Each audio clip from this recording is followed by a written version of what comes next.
നീ കരച്ചിൽ നിർത്തത് പിന്നെ അല്ല മണി കരച്ചിൽ നിർത്ത താൻ ചുമ്മാ കിടന്ന് കരയില്ല എനിക്ക് പിടിക്കുന്ന പിള്ളേർ പോലെ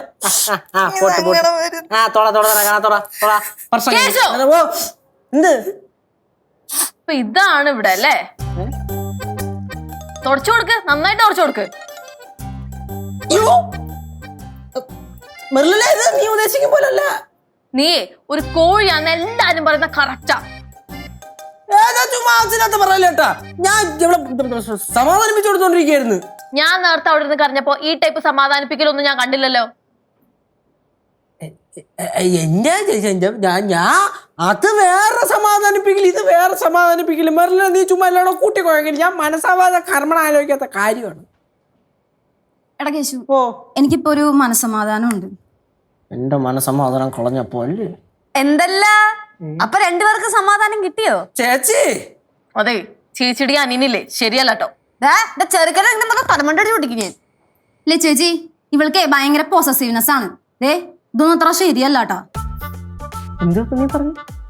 ശരിയല്ലെന്ന്. പൊസസീവ്നെസ് ഇത്രയും വലിയ വാക്കുകളൊന്നും നീ ഉപയോഗിക്കില്ല എന്റെ പൊന്നുമോളെ. യേശു, മര്യാദക്ക് ഇവളോട് ഇറക്കി വിട്ടോ. ഞാൻ എന്തിനാണ് ഇറങ്ങിപ്പോണേ? ഞാനേ ഇവന്റെ ബെസ്റ്റ് ഫ്രണ്ടാ. ഇതാണെങ്കിൽ നീ ഇറങ്ങിപ്പോ. യേശു, നീ പ്രേമരോഗ്യമരെയൊക്കെ ഇറക്കി വിടുന്നുണ്ടോ ഇല്ലയോ? നീ എന്താടി പറഞ്ഞേ? എന്താ പറഞ്ഞേ? എടാ കേശു, നീ കേട്ടാ അവള് പറഞ്ഞത്? അവളെന്നെ വിളിച്ചേട്ടാ പ്രേമരോഗിന്ന്. എടാ നീ പറഞ്ഞേ, ഞാൻ അങ്ങനെയാണോ? ആണോ? സമാധാനം പറയണ പറയടാ. ഞാൻ പറഞ്ഞ കറക്റ്റ് അല്ലേ? അല്ല ആണ്. എടാ പറ, ഞാൻ നിന്റെ ഫ്രണ്ട് അല്ലേ? പറ പറ പറ. മര്യാദക്ക് പറ അവള് പ്രേമരോഗിയാന്ന്.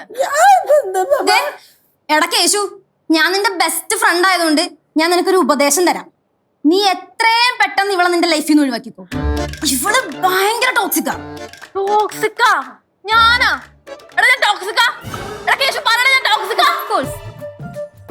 എന്റെ പൊന്നു മെർലിന്, ഞാൻ ഒരു കാര്യം ചോദിക്കട്ടെ, നീ ശരിക്കും എന്തിനാണ് ഇങ്ങോട്ട് വന്നത്? എനിക്ക് ഇവനോട് കുറച്ച് സംസാരിക്കണമായിരുന്നു, കുറച്ച് സമാധാനം വേണമായിരുന്നു, അത്രേ ഉള്ളൂ. എന്നിട്ട് നീ സംസാരിച്ചോ? ഇപ്പൊ ഇതല്ലേ ഇവിടുത്തെ വലിയ ടോപ്പിക്. ഇതാദ്യം തീരട്ടെ, എന്നിട്ട് ഞാൻ എന്റെ കാര്യം ഡീൽ ചെയ്തോളാം.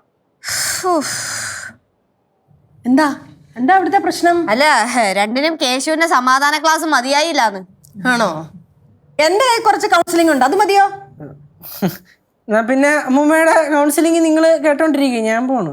കേശു പോവരുത്, നിനക്കാൻ ആദ്യം കൗൺസിലിംഗ് വേണ്ടുന്നേ. മോളെ ഇങ്ങോട്ടൊന്ന് നീങ്ങിക്കോ.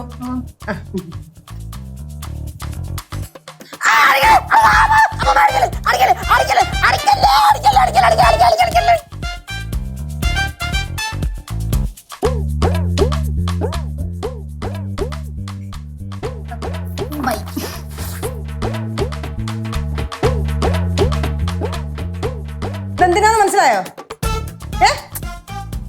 മേലാൽ ഇതുപോലത്തെ കൗൺസിലിംഗ് എന്നും പറഞ്ഞോണ്ട് ഒരാളും ഇവിടെ വന്നേക്കരുത്. മനസ്സിലായടാ?